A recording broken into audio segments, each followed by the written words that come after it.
Welcome to The Other Side, Mississippi Today's political podcast. I'm Geoff Pender, joined here today with my colleague, Taylor Vance. Taylor, hello. Hey, Geoff. Good to see you. Good to see you. We have a special guest today, no stranger to Mississippi politics or particularly transportation issues we will likely get into. Brad White. Brad, thanks for coming on. Thank y'all for having me. It's my pleasure. Brad is director of the Mississippi Department of Transportation. As I mentioned, I should have said no stranger to this podcast either. Right, Always good to have you on.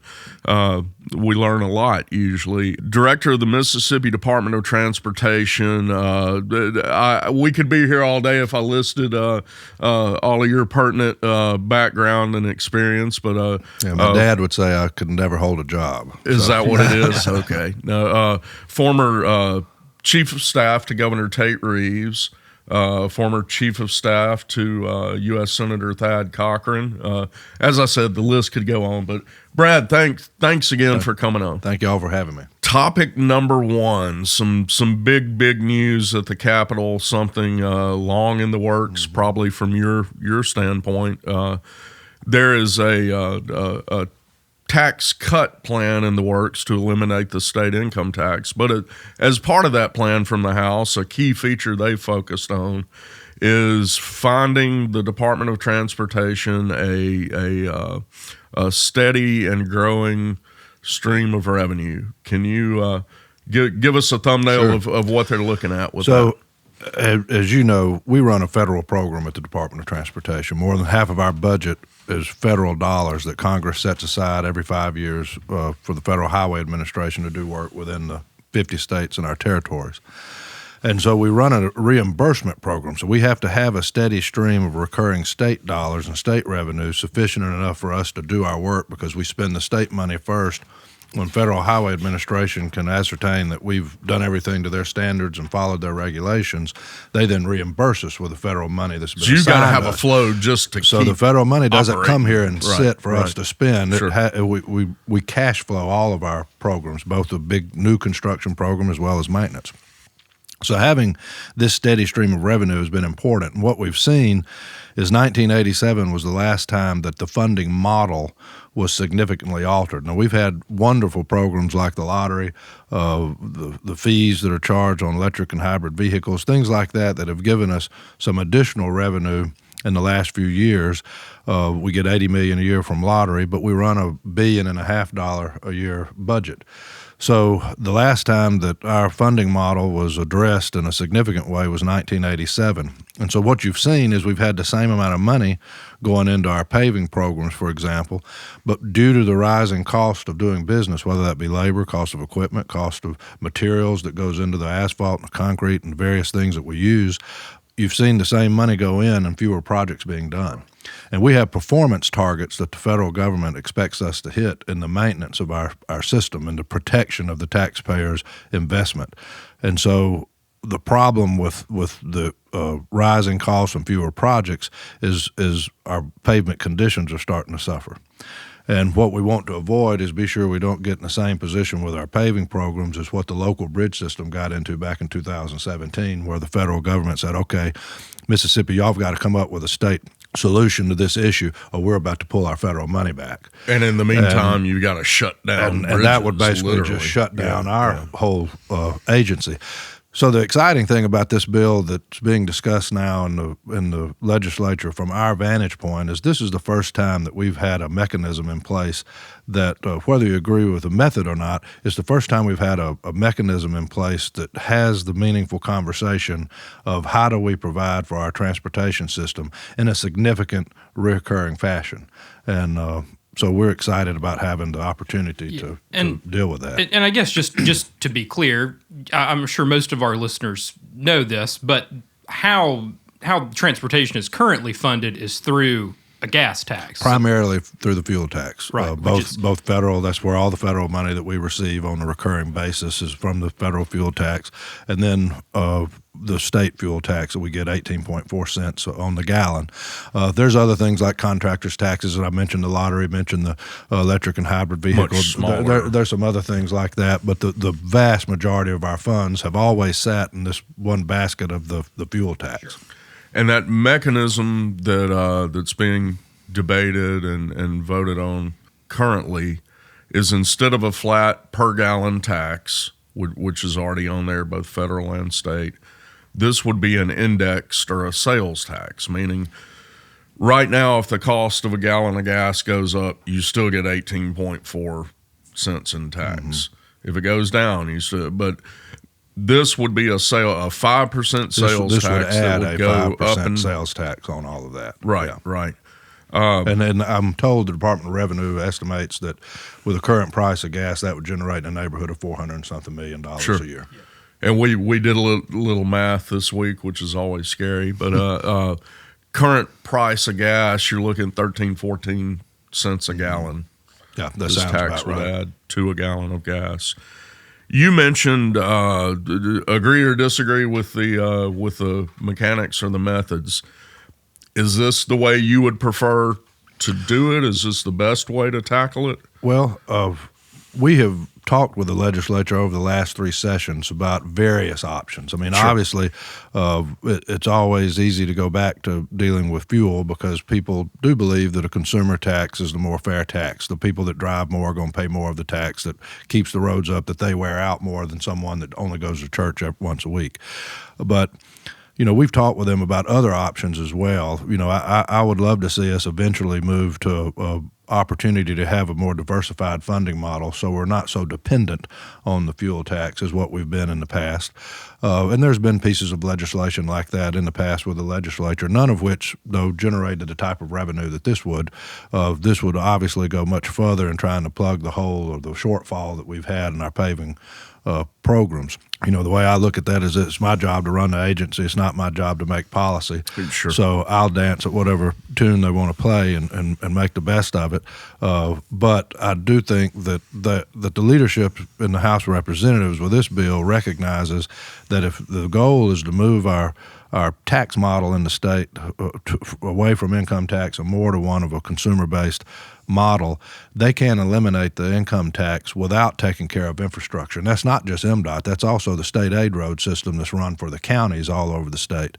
So they know that they've got to figure out a way to add significant revenue that would provide for our infrastructure system before you eliminate that type of revenue out of the state budget. Yeah, and I don't want to mischaracterize what you and I think Commissioner Willie Simmons from the Central District have said, but I believe y'all put out a statement yesterday or sometime this week that from what I could tell, it seems like y'all weren't really endorsing necessarily the legislation, but y'all have been very thankful and appreciative that there has been debate, thought, consideration, and just legislation introduced that is providing some type of recurring revenue stream for. Well, I mean, this is a pretty complex bill, and I try to stay in my lane, and the commissioners want to do the same. So there's a lot of parts of this bill that has absolutely nothing to do with MDOT or transportation, and so I don't think it's my place as the director of MDOT to opine on any of that, good or bad. But I think it would be wrong of us not to recognize that finally we've had some leadership step up in a very meaningful way and say it's time that we try to take care of our infrastructure funding problems. And this bill provides a significant manner in which to do that, which is going to force a conversation that we haven't had since 1987, and that's a good thing. And so that's what we're very excited about and appreciative of the House leadership for doing that. And we're told the Senate's going to have a similar plan. I've not seen anything, but the Senate traditionally has been very pro-transportation. I mean, they've been very good to us over the last 3 years of the department. And so I'm cautiously optimistic that this is going to provide an opportunity that we'll go through the process of legislating and hopefully come out with a final product that accomplishes all the good that everybody wants to see done. That was a big question I had. If you are getting some assurances that the Senate's going to to address this issue and whatever. The House is already out of the gates with their plan. But we're told they're putting together a plan. I've not seen any of that. But address we're told that it would infrastructure. deal with infrastructure. Okay. And like I said, they've been, the last 3 sessions that I've been there as director anyway, the lieutenant governor and the Senate leadership, Senate as a whole and House too, have been pro-transportation. I mean, they've given us one-time money each session that I've been director to go towards finishing out some of the big construction projects that we have. They allowed some ARPA money last year. I think we ended up getting about $104 million that went to paving to help supplement our paving program. So I have no reason to believe that they're not going to try to come up with a way to try to accomplish the same means that the House is trying to do, and we're hopeful for that.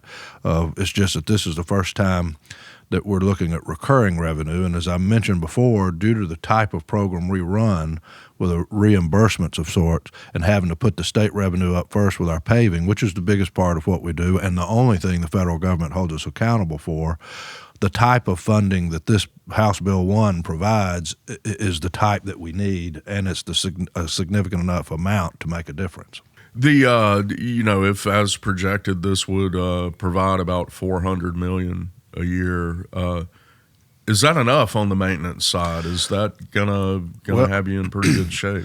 When you look at what our performance targets are in a perfect world, we would need closer to about $500 million, but that's a big bite out of the apple to take out to try to address in one lick. So I think this is a very significant way it would go a long way. It would be felt and seen immediately. And by virtue of it being recurring like that, it would allow the private contractors that we have to rely on to do the work, all of a sudden they're going to be able to budget and know that the revenue is coming year after year. So they're going to be willing to hire more people. They're going to be willing to buy the equipment necessary to accomplish the work there. You're not going to have these contractors go out and buy a $2 million crane if they can't see into the future the way that they were after 87, that the work is going to continually come year after year. So has that really been an issue that, it's been feast and famine, so to speak, or mainly famine lot for the last, like I said, 30 years. You put yourself in their position. Why would you go take a loan out for equipment if the money that your biggest clients are getting to do the work with is one-time money with no assurances other than, good intentions for the following year? That's not a way that they're willing to do business. We have less Mississippi contractors in that business now, don't we? Probably compared to 30 I don't know. I know that there's been a lot of consolidation. Right. So I don't think there's a shortage of ability to do the work, but there has been some consolidation. This, I think you alluded to it. You said you wanted to stay in your lane, which we appreciate, except, feel free for this podcast to swerve out of that lane if you'd like. But look, this is a big political debate, the bill overall and everything. And one thing I'm curious, your former boss, the governor, have you had a lot of discussion with him about this? And one reason I ask is he has in the past been adamant that he doesn't want to sign off on any tax cut plan if it raises some other tax, which this would. Yeah, I mean, we haven't had any real conversations about it. I've followed him on social media. I don't want to speak for him, but my impression from what you read on his social media accounts is that he viewed the House passing this legislation as a positive step in what he better than most understands is a long process. Sure. So I think the complete elimination of the state income tax is his primary goal, or at least that's what it has been in the past. And this is a bill that would accomplish that. And anyone that is experienced in legislating recognizes that, this is sausage making at its best. And I mean, this is just the beginning of a long process. But somebody's got to step up sooner or later and put that idea on the table in a way that would allow the legislature to truly have to address it in order to even have the conversation. And I'm grateful that we finally have that opportunity. Mostly anecdotal, maybe with some polling over the last decades, really, or whatever. But probably John and Jane Q. Public might be more accepting of any kind of tax increase if it's going to roads. That appears to be one thing that in part, some roads have gotten so bad that. Yeah, I mean, it's a core function of government. It's like I tell people, I have a sister and two stepsisters. Both of them are in public education. So I'm pro-public education. But it doesn't matter how good your school system is if the school buses can't cross our bridges. And it doesn't matter how good your health insurance is if the ambulance gets stuck on the interstate on the way to the hospital. And it doesn't matter how much you want to promote economic development if the people you're trying to recruit here can't get here or can't get their goods and their people in and out of the facility that they want to build. So we are a core function of government, and I think that we're one of the items that the taxpayers expect their government to produce and provide a product to them that allows them to go about their lives on a day-to-day basis, go to church, go to work, and be able to conduct business here in a meaningful way. One thing this bill does, too, that I didn't mention, we are the Department of Transportation, not the old highway department. There's an element of this bill that for the first time, I believe in our state history, would set up recurring revenue for the other modes of transportation.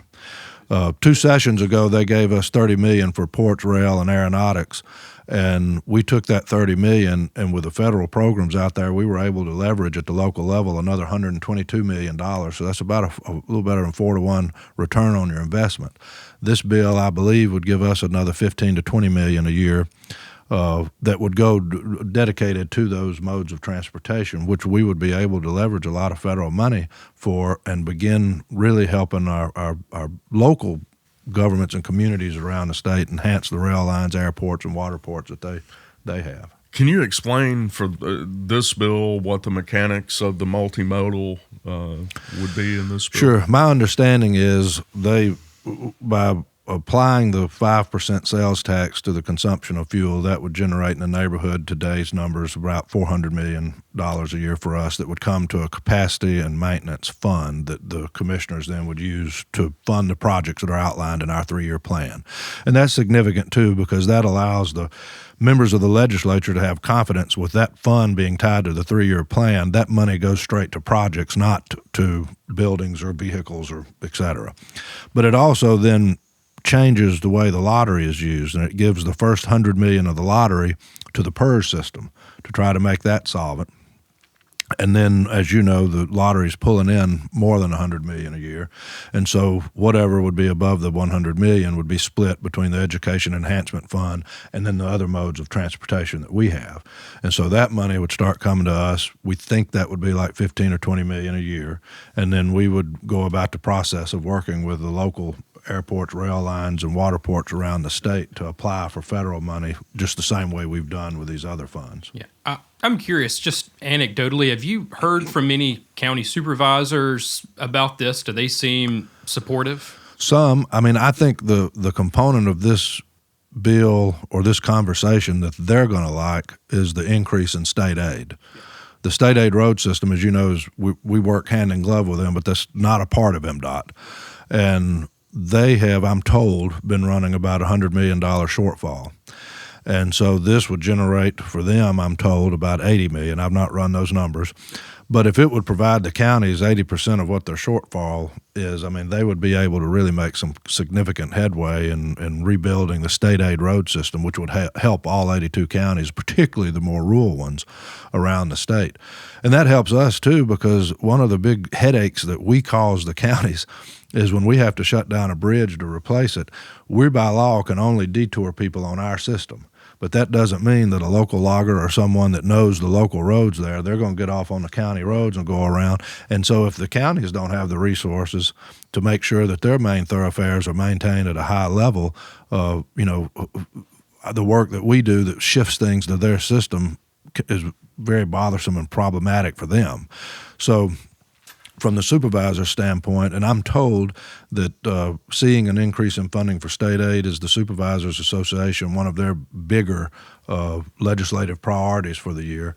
So I would have to believe that they would be happy to see that element of this bill. And this bill, the mechanics of that would be allowing counties,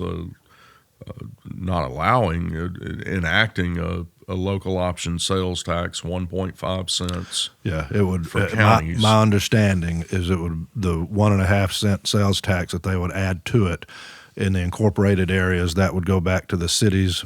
I'm told every city in the state would see a minimum of 15% increase in revenue as opposed to the diversion they've had. The unincorporated parts out in the counties, that would go back to state aid. Who don't get sales tax Correct. currently. Correct. And the upshot would be we would have most likely most places 8.5% sales tax instead of 7%. Yeah. Which is still lower than the surrounding states. Neighboring states. Well, one last thing, or let you get anything else you want to cover in a minute, but you mentioned the term capacity projects, and for our listeners, that means new stuff, right? Correct. Yeah. We run primarily two big programs with our Office of Highways, the maintenance system, which are the 4 paving programs where we rehabilitate the existing system, and then the capacity construction program. And that's the one that ideally, based on our numbers and research, we would try to build a system looking at traffic projections 20 years out into the future, and would try to stay ahead of the potential for congestion and other situations that would make the roadways problematic for people to navigate, less safe, et cetera. One of the issues that we've dealt with was about 12, 15 years ago when my old boss, Dick Hall, was chairman of the commission. The commission was faced with the same funding issue that we've been faced with, and they had to make the choice of basically putting a moratorium on the new construction projects in order to divert all the funds to maintenance, which is where our performance targets are. The reason that's important to note is because when that happened, the program that's designed to keep our system efficient went away. And that's the reason you have problems on I-55 at Gluckstadt or I-55 in DeSoto County, other areas around the metro area or on the Gulf Coast, around Hattiesburg, I-20 through Vicksburg. The reason that we've got the issues we've got today is because for over a decade, due to the funding issue going unaddressed, the Department of Transportation had to divert all that money to maintenance.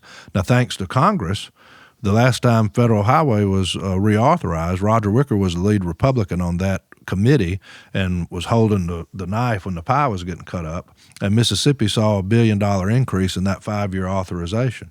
And so that gave the commission enough extra revenue each year for this 5 years that we were able to restart the capacity program. And that's where the legislature, with one-time money, the lieutenant governor and former Speaker Gunn and current Speaker White saw fit to invest nearly $1 billion into the projects that were brought to construction ready. Let's go on and build them and get them out of the way. Yeah, I was going to say, correct me if I'm wrong, but what's happened the past few years is the legislature, basically a lot of the leftover money that they have at the end of the session, it has just gone toward transportation. Yeah. With one-time money, which is not recurring. We thought that would be the best place for them to invest one-time money rather than putting that on a reoccurring expense. Would be, let's take the capacity program, these projects that are about to be ready to be built, but the revenue stream that we have is not significant enough to cash flow that construction. Y'all just give us the money to get those projects out of the way. And they've done that. Highway 15 in Tippah County, Highway I-55 in DeSoto, Highway 7 in Lafayette County. We've got Union County under. We've got several projects on the coast, Neshoba County, Warren County. So they've invested about $1 billion of one-time money in moving those projects out of the way. But again, if everybody loves the capacity program, the best way to save the capacity program is make sure the maintenance program stays solvent, or that revenue has to move over here. And we'll go back to just keeping a couple of projects alive so we have something to apply for federal grants with, but you won't see the significant construction that we've got now. And due to the legislature's past investments, last year the commission broke MDOT's record for awards. I mean, we topped $1.2 billion in awards for construction, both in maintenance and the new construction projects. And that's purely due to the extra money we had through our federal highway authorization, as well as the money the legislature's already invested. Obviously, House Bill 1 and whatever the Senate comes up with, big issues. What are some other things you're on your plate or on your radar right now? That's really the biggest thing we've got is our funding.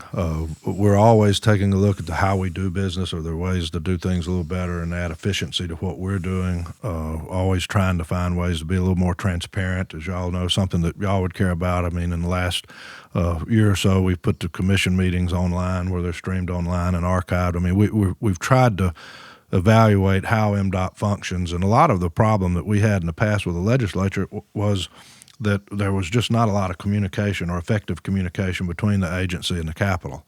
And so we've worked really hard to open that line of communication, to provide them a 3-year plan where they can see where every penny is going, what projects are being done. So we're open to the public and things like that. But if we could get our funding model modernized, then I believe we could do a lot more for the taxpayers of the state. They've been very good to us, allowing us to, the SEC squared that the State Personnel Board has implemented has been transformational for us. One of the big problems we had when I first came back is we had lost so many engineers and lost so many maintenance workers that our ability to properly serve the public in the time of storms and stuff like that, or our ability to do a lot of the pre-construction work internally rather than contracting. Has that turned around? I know that it has. A huge issue. I mean, don't get me wrong. We're always going to need our friends in the consulting business, but we have started adding back engineers. Our salaries have been significantly altered. We've started rebuilding our maintenance forces. Coming next week, they'll all be put to good use. I mean, when everybody else is at home warm, our folks are out on the roads trying to keep them open and the bridges safe. So I'm always real proud of our first responders. It's when the weather's at its worst, our folks are at their best. But we have seen a significant improvement in that, but it's going to take more than a couple of years, to turn that completely around. I'm curious, are you relieved and happy that you don't have to deal with enforcement, the motor carrier weights? I was, frankly, and to be honest with you. Don't have to run a police force on top of... July 1 of 2021 was my first day back at MDOT.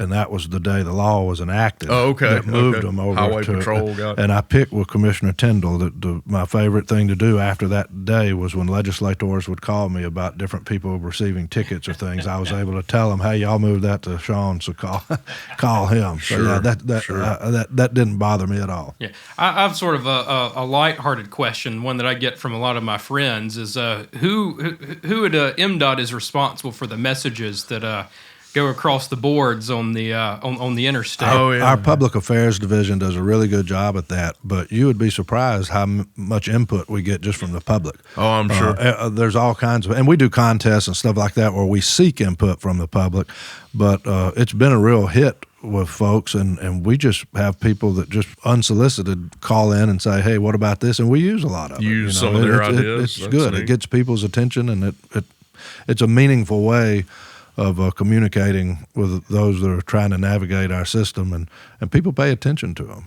Yeah. We try not to get so crazy that they become a distraction, but it's been a real hit. Well, we really appreciate you coming in, and we'll probably try and go ahead and extract a promise that you'll be back soon. Sure. These are going to be some big issues that will, over the next couple of months, absolutely, I'm sure, would love to dominate some of the legislative sessions. Yeah, would love to. Would love to get some frequent updates if we can. Absolutely. Just let me know. Appreciate you having me.